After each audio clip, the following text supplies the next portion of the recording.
guys, how's it going? It's Infernomen again. Welcome back to another episode of the Pokemon Soul Silver Randomizer Typelocke. If you guys missed in the last episode, we did a bunch of things. We made it to Azalea Town, and we went into the Slowpoke well to stop Team Rocket. Afterwards, we took on the gym, and then we took on our rival, Noah. We also caught a very special Pokemon, so last episode was pretty eventful, so if you did not catch it, definitely pause this episode, open up another tab with the last episode, which is either in the, well, it's going to be in the cards and down in the description so you guys can check it out. Watch that before you watch this one. Come back here and continue to watch this one. But in this episode, we're going to make our way towards Goldenrod. I also have a few things I want to say, so before we get into it, make sure to slap the like button. Likes are very appreciated here on YouTube. Also, make sure to subscribe. We recently hit 1.3k, so we're on the road to 1.4k and 1.5k by the end of the year. So if we could get to 1.4k by, like, let's say mid-October, that would be perfect. So subscribe if you're new. I'd really appreciate it. And ring the notification bell so you get notified about all my uploads and streams. So, before we get into the team recap, I just wanted to say, I reprogrammed the speed up button to be my spacebar on my keyboard because I feel like we're blazing through this game. I looked at my Heart Gold randomizer Nuzlocke to see, like, how many episodes it took me to get to the 3rd gym. I think it was like episode 6 the last time I checked, and this is episode 5, so it's not bad, but I feel like, you know, speed up is going to get us a little too carried away. I didn't battle Morty until episode 10, so we're on episode 5 right now. I'd like to slow it down a bit. There's going to be less speed up than usual. If I feel like, you know, we don't need to speed up, then I'll just press the space bar, but I just don't have it on the controller anymore. Also, I have a list of the types that we have unlocked, so I don't forget them. I should have done that in the first place, but I had the list: Dragon, Ghost, Ground, Fire, Flying, Ice, Steel. You guys can already see on the layout. But, yeah. Anywho, let's get into the episode, or the team recap at least. I talked for enough about introductions and stuff like that, so. Starting off the team recap, we have our Togepi Egg Fufu the Dragonair, which has Flame Body as its ability. Gosh, I forget how these controls work. We have Diavolo, our starter, the Giratina with Insomnia as its ability. We have Avdol the Camerupt with Pressure as its ability. Kaicho the Charizard with Soundproof as its ability. Set, our Dusknoir with Vital Spirit as the ability. And this is just our HM buddy. In the PC we have Okoyasu, the Gabite, and it has huge power as its ability. I'm pretty sure that's what its ability is, if I remember correctly. I could be wrong though. It might be Vital Spirit. No, Vital Spirit. Never mind. It's a attack raising ability basically. Also, I forgot to mention, I'm also part of the Suddenly Extreme Randomizer Versus with it's releasing a B. The playlist for that will be in my playlist section. Make sure to check that out. And yeah, let's actually get into it, my friends. Oh, Ethan's here.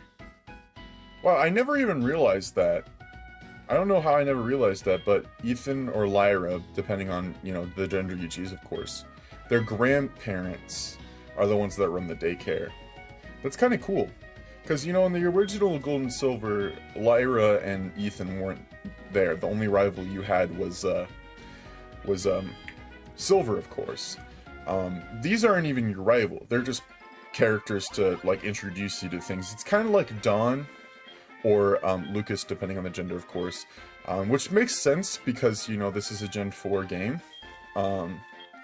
I like how they kind of, like, did that just so you could, like, have your own Dawn or Lucas for Heart Gold and Soul Silver. It's not necessary, but it's kind of cool. Here's my Pokegear number. Nice, we have Ethan's number. Let's hit up them DMs later. Mommy. I'm taking notes every time they do funny things. Give me a call and I'll share some of them with you. Grandma, don't say anything. We are both trainers and we are supposed to exchange numbers, that's all. See, he knew. He's just like, Grandma, I just gave her my phone number to because we're friends. Nothing more, Grandma. I promise you. Grandma, stop looking at us like that. No, we're not Grandma. Listen, I know you're into breeding, but this is... No, I'm just kidding. Okay. I also wanted to say used the trainers on this route to grind. I mean, they didn't have anything too crazy. I think the craziest thing I saw was a Rotom Mo. Everybody's level 20, including Okoyasu, who's on the PC right now, obviously. Okay, I guess I didn't battle this trainer because I knew that the dialogue was coming up for the hatchery. But other than that, you know, I've battled everybody on the route. Challenged by Schoolboy Nikki, who's sending out a nose pass. Okay, that's going to be easy. We'll send out Fufu. See, some might argue that, you know, the speed up is necessary for, like, non-important battles like these ones, but, like, I don't know. I feel like you guys want to actually, like, see the battles and not see me speed through them. Plus, speed up's kind of dangerous because I could, like, lose a team member. I've definitely dealt with that in the past, so, you know, I don't want to abuse the speed up button, so, I was just going to keep it on my controller.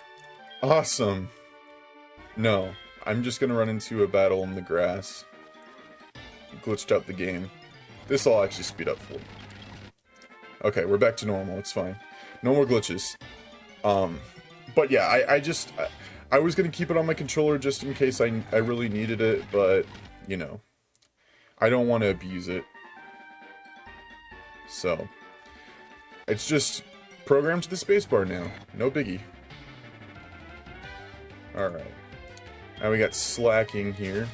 Let me go, I just wanted to get this item that's definitely going to be a Master Ball. Nope, it's Nightmare. Okay. Well, we don't have anybody that can put anybody to sleep, so don't really need that TM. But here we are in Goldenrod City, which means we do get to go to the Goldenrod department store, which means random item shops galore. Can we get a Master Ball by the time we get out of here? That would be cool. Alright, first random item shop. Mystic Water Amulet Coin, which we already have one for. It's on Mr. President right now. I need to take it off. Light Clay, Rust Berry, Full Heal Protector, Dragon Scale, Red Shard, Power Weight. Okay, so no Master Ball the first one. We did not luck out with the Master Ball on the first one. Mr. Number 2, do you got a Master Ball? No, but you have a Claw Fossil. Well, we won't be able to revive any fossils until we get to Kanto, but it's never a bad idea to get a fossil, you know. It just sucks that you have to wait that long in this game to revive it. But we have Citrus Berry, I may actually buy some Citrus Berries. I mean, I don't know how if I'm going to put them on Pokemon, but they're pretty cheap, so I'm just going to buy 3 of them. A Deep Sea Scale, in case we get a Clamperl. I mean, we already have a Deep Sea Tooth. And I prefer Hunt Tails, so I guess it doesn't matter. Odd Incense, Metal Coat, Damp Rock, Firestone, Sacred Ash, and Everstone. Okay. Nothing Master Ball-y here either. Let's go up to the next floor. Just one guy on this floor. Do you have a Master Ball? You have Premier Balls. You also have Magmarizer, Power Bracer, Water Stone, Wise Glasses, and a yellow... Oh, there's more. Yellow Flute. Lemonade and a Leaf Stone. Okay. Still nothing. Let's move up to the next floor in the hopes of finding something. Floor number 4, what do you got for us? Stone Plate, Spell Tag, Nugget, Dubious Disc, Deep Sea Tooth, which we already have, and a Pure Incense. Okay. Next floor. We have... Oh, this guy just sells TMs. This was attacked with a Sharp Chop that has a high crit ratio. What move would that be? I hate that it doesn't tell you the TMs, it just gives you the description. I believe this is Whirlwind. No, that would be Flying type. It might be Roar. I don't know. The user loses its grudge on the move last... loses its grudge on the move last used by the foe. Okay, so that's, I know what move it is. I just don't remember the name of it. User Gust of Repulsive Wind. It might also raise all the user stats at once. I have no idea what that is. User disappears and strikes the foe on the second turn. Okay, that's I know what this one is too, but I can't remember what it is. One of my Pokemon has it in the verses. I just can't remember what the name of the move is. All consume. Okay, so this might be Overheat. So I'm gonna buy this one. It's gonna be expensive, but I'm pretty sure it's Overheat. If our Camerupt or Charizard can learn that, that's gonna be broken. No, it's Fire Blast. Okay. It's still 120 base. It's 85 accuracy. Oh, they both can learn it. Okay, so who do I want to teach it to? That's the question. Because TMs are broken after one use in this one. Avdol has Ember. Actually, they both have Ember. Doesn't Charizard learn it by move up, like level up though? Let me look. Charizard, Cerebi. I need to see like Charizard's information from Gen 4, because I'm pretty sure one of them learns Overheat by whatever move this is, Fire Blast, by level up.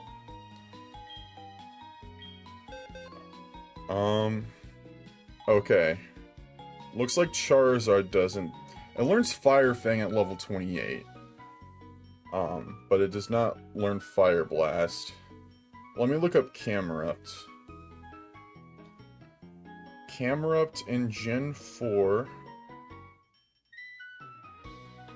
also does not learn Fire Blast. But it learns Lava Plume at level 31, and Lava Plume is pretty good. I think I'm going to teach it to Kaicho. Just because it gets Fire Fang, and then I don't think it gets another Fire-type move for a while from what I saw, so... we'll get rid of Growl. But hey, you know, Kaicho's gonna learn Fire Fang at level 28. We'll replace Ember with that most likely. And then at level 31, Camerupt will learn, Lava Plume. So we're all good for now. It's just a hard decision to, you know, when you have two Fire types, which one you're gonna teach a really strong Fire-type move to. Okay, it looks like that was the last item shop that we can buy from, because they have the drawing store there. I don't know why I'm not just taking the elevator. So, no Master Ball unfortunately, but that's a-okay. There's plenty of more random item shops for us to go through for the rest of the game, so... I'm sure we'll probably see a Master Ball at some point.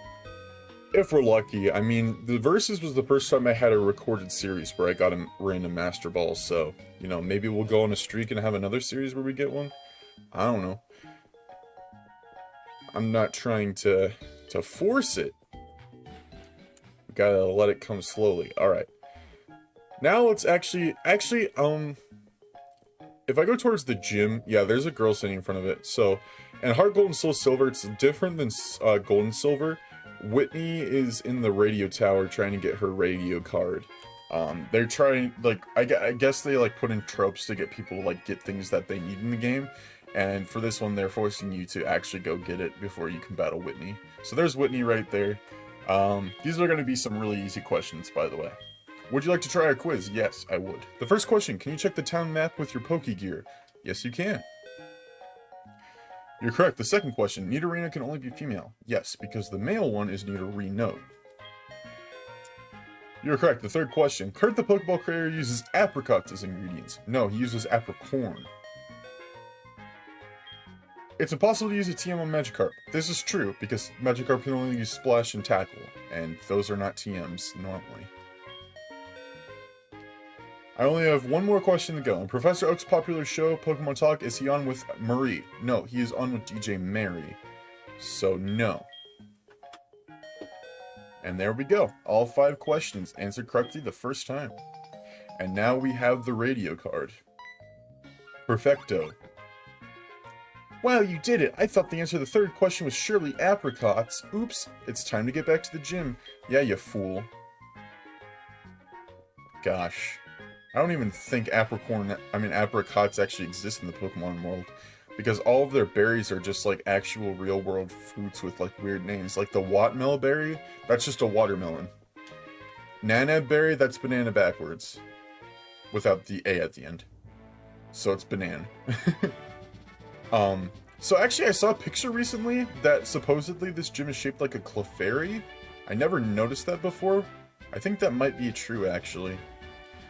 But basically, I'm pretty sure that Whitney's ace is level 19 or 20, which is usually her Miltank. And our team is level 20, so we don't really need to like battle any of the gym trainers. Like, of course there's gonna be like 1 or 2 that we have to battle. But I think I can just go this way and go through to the back and then go here. And that'll help me skip like 2 trainers at least. These ones we have to battle. These last two here, we have to battle them. There's no way around it. Also, after we battle this one, I'm going to have to go back because I forgot to replace Mr. President with Okuyasu. My bad. Forgot to get my Pokemon from the PC. But she's starting off with a Combuskin. We have extra sensory on Fufu, so at least we have that going for us. Let's see how much damage it does. That Combuskin is doing a nice dance. It almost kills it. Okay, it's going to use a Peck, which isn't going to do much. And we'll hit it with the Twister. Here comes the Whirlwinds. Yeah. I just gotta say, Gen 4 and Gen 5 are probably my favorite generations in the 2D era for animations, for moves. Because, like, they put so much work into them. And, you know, it's not the 3D era where everything can be, like, more graphic and stuff like that. So it's just so beautiful seeing them. Like, that Twister animation. Like, I know it's just a simple tornado just wrapping around the opponent, but it's pretty good. I will say that the least. I have a good eye for graphics and stuff like that, obviously, because my plain minor is graphic design. Which isn't the same as, you know, programming a move into a game, but, you know, I'm an artistic fella. Obviously, you guys like my layout.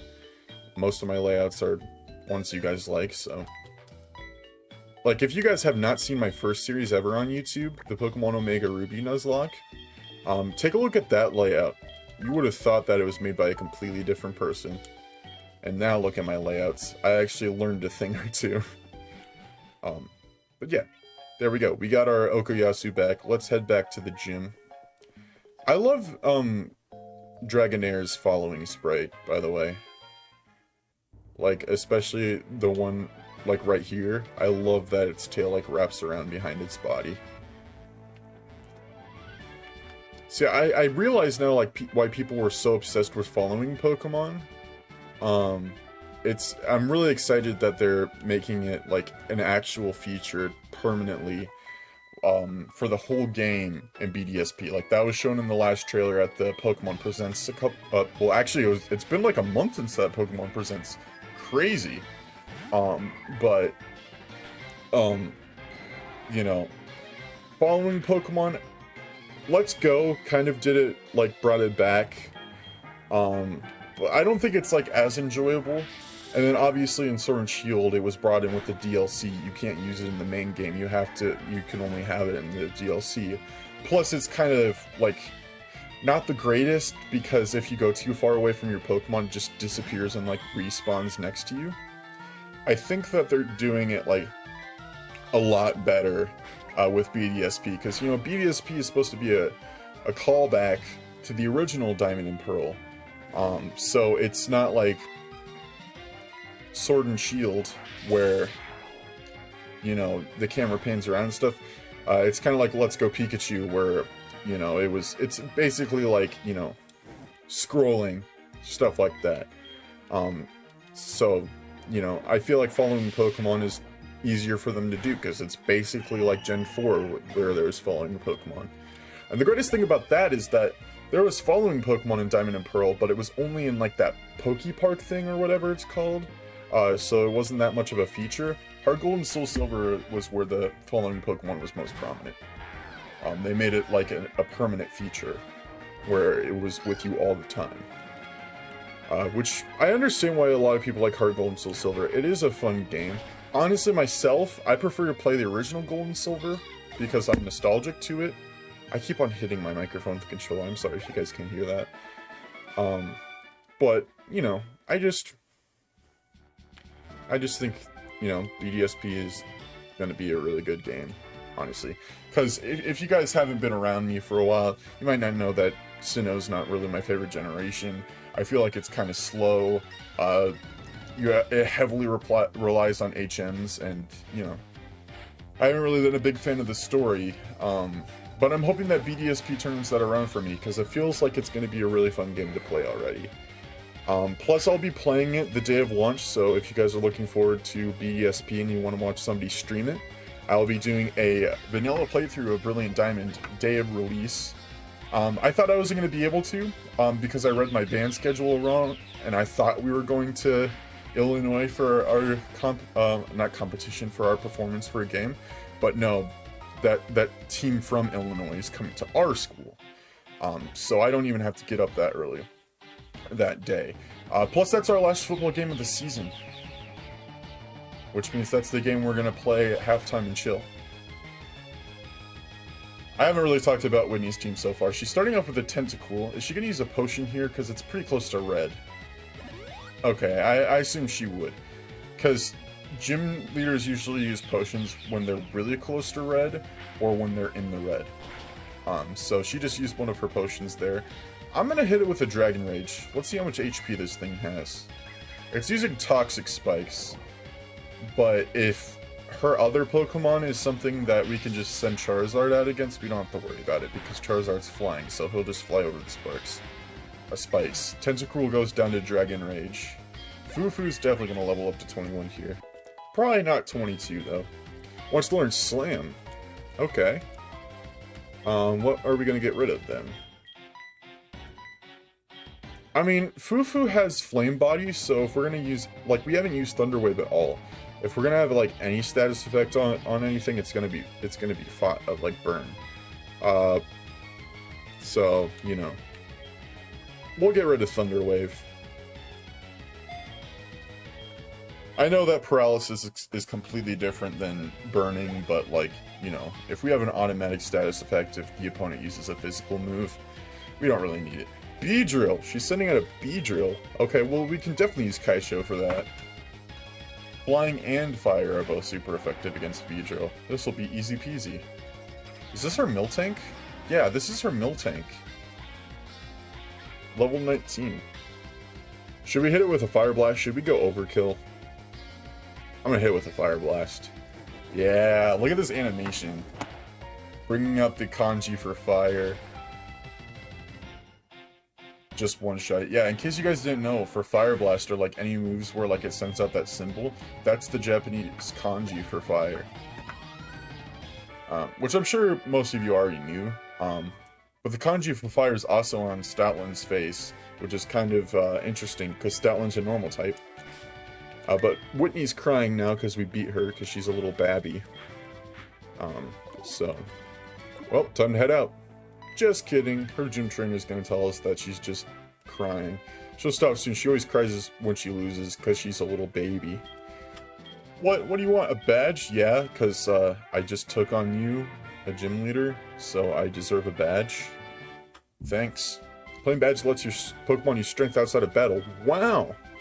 But we don't even get strength until we go to Chuck's gym. So what's the point, Whitney? Huh? Can you answer that for me? Pokeathlon Dome is now open.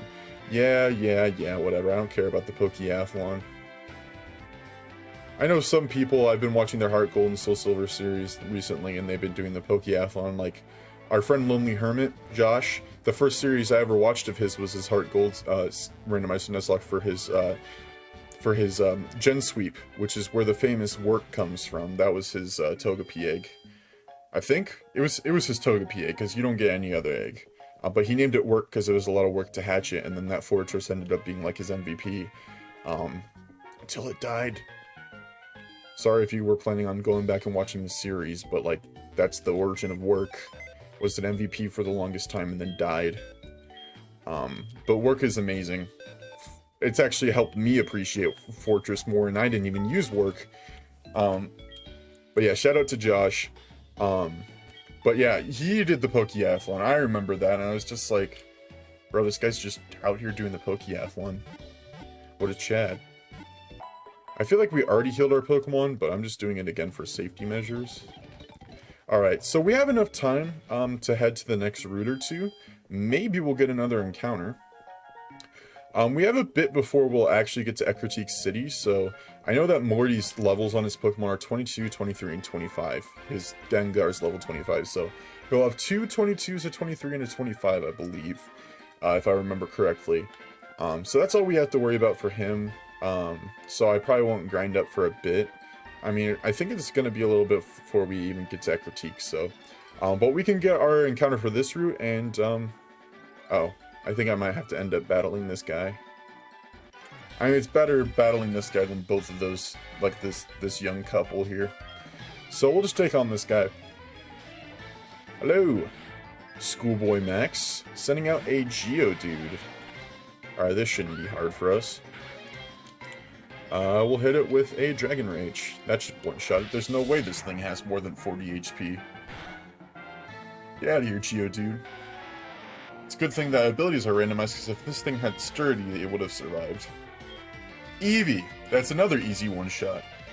So the Schoolboy Max using the Eevee right now, the guy that we're battling, he's named after Max from the Twin Leaf 2. Max Game Reviews spells his name with 2 X's. So in case even Max himself was watching Game Reviews, if you're wondering why there's no 2 X's, it's not you. I believe you're in here as Gamer. I might have to fix that. I don't know if you're actually in here. I'm sorry. But, you know, it was a Max using an Eevee, so I guess it kind of counts. But the Max in the game is Max from the Twin Leaf 2. And you guys also saw that we battled a trainer named Matt. That is Matt from the Twin Leaf 2. I actually have Matty Ice down from Stone Family 64. So, you know, I know a couple Matts, I know a couple Maxes. It's just how it be. There's also 2 Joshes in the community. Foosra Dab and Lonely Hermit are both named Josh. But we usually call Josh Josh, and we call Foos Foos. He prefers that we call him Foos anyways. Ralph is calling us. Shut up, Ralph. Okay, I'm trying to dodge this guy here. Look the other way, pal. Thank you. And okay, now the fire breather. Don't look at me. Turn the other way. There we go, good. Alright, shut up, Ralph. Okay, let's get ourselves an encounter. Okay, Cacnea is grass. We don't have grass yet. Ah, I forgot. This kid was here. Dragon Rage. Is DX going to have 40 HP or is it going to have less? Can we one-shot it with a Dragon Rage? Survey says, yes we can. It's kind of scary to see a Deoxys, but 690 experience. Dang, that was a sick Deoxys. Owned by Vandy. No, I'm not going to take your phone number. Sorry, Vandy. I didn't mean to be that insistent on not wanting your phone number, but I just don't want it. Alright, now let's get our encounter. Which is going to be a Lugia. There's no way we're going to catch this. We have Flying unlocked. This would unlock Psychic, which would be a very awesome type to have. But it has Whirlwind. There's no way. There's no way we're catching this. Unless the Quick Ball works. How are you going to work Quick Ball? 1? Game Boy Luke? Okay, nope. Quick Ball didn't work. It's probably going to use Whirlwind now. No, it used Gust. Interesting. Okay. Maybe I'll hit it with an Astonish. Is it going to survive an Astonish? I wouldn't be surprised from a Lugia. Okay, it only did half. Oh, it flinched! Huh. I'm gonna hit it with a Karate Chop now, because that's going to do less. Okay, it did way less. Let's hit it until it's in the red. Unless it uses Whirlwind. We'll do one more. And it just used Whirlwind. Okay, that's fine. We wasted the Quick Ball, but, you know, I didn't expect us to catch it anyway. I would have been really surprised if that Quick Ball caught it. Because our friend Guster Tails actually told us in the last episode, in the comments, that Dialga actually has a higher capture rate than most legendaries, as well as Palkia in this generation. Actually, it might be all generations. I can't remember what he said. But that might be why we caught Dialga in 2 Pokeballs, but, you know, we got pretty lucky with that. Turn the other way. Thank you. You turn the other way, too. Come on, Buster. Other way. Thank you. Jeez, I just don't want to battle anyone right now. We can get our Poke Park or whatever National Park encounter. So let's do exactly that. And not... I was going to say not battle this lady because I knew she was there. She only had a Magnemite. I don't want your phone number. Just give me an encounter. Curlia, that's Psychic. We don't have Psychic. Butterfree, that's Flying. Okay, well this will unlock a Bug at least, I guess. I mean, Bug usually isn't like the greatest type, but if we encounter... Well, Scizor is Steel, so we wouldn't have been able to catch it anyways. Whatever. Let's hit it with an Astonish. Hope it doesn't die, and then we'll try to catch it. Okay, didn't die. It's gonna use confusion, which isn't gonna do much. I mean, yeah, I'll take catching bug. It's just that I don't think I'm gonna use a Butterfree. I'm not A-Drive, so I don't pee my pants when I see a Butterfree. I'm not even gonna say Game Boy Loot, because oh, wow. Maybe I should have said it then. Because I expected we were gonna catch it, but it shook 3 times and then broke out. Alright, well this time I will say it then. Okay, it didn't even shake. Hey, Butterfree, what are you doing here, man? You shouldn't be this hard to catch. How are you gonna shake 3 times and then not stain the ball? Thank you, jeez. That took way too much effort for a frickin' Butterfree. Jojo names. Oh, this is gonna be way too easy, guys. Oh, it's male. It's male, no. I was gonna name it Jolene, but it's male. Why'd you have to ruin it? Well, what would be the male name for Jolene? Is there even a male variant for Jolene? Nah, I guess they'll just name it something else. I'm just gonna hope that we encounter a female Beautifly then.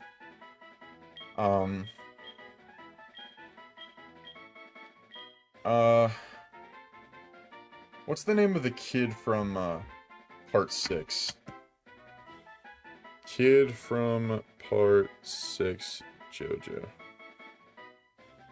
Emporio, that's his name. I always forget his name for some reason. I mean, I haven't read Part 6 and, you know, I'm gonna watch the anime. So, don't blame me for forgetting, but we're gonna name this Emporio after Emporio El Nino from Part 6. Because we can't name it Jolene. Well, anywho, that's going to be a perfect place for us to stop this episode, so thank you guys so much for watching. If you guys did enjoy, make sure to smash the like button again if you haven't done so already. Subscribe to the channel if you're brand new to the channel, and ring the notification bell so you get notified about future episodes of this series and other videos on my channel. This is Infernomen bringing out, and I'll catch you guys in the next episode. Goodbye.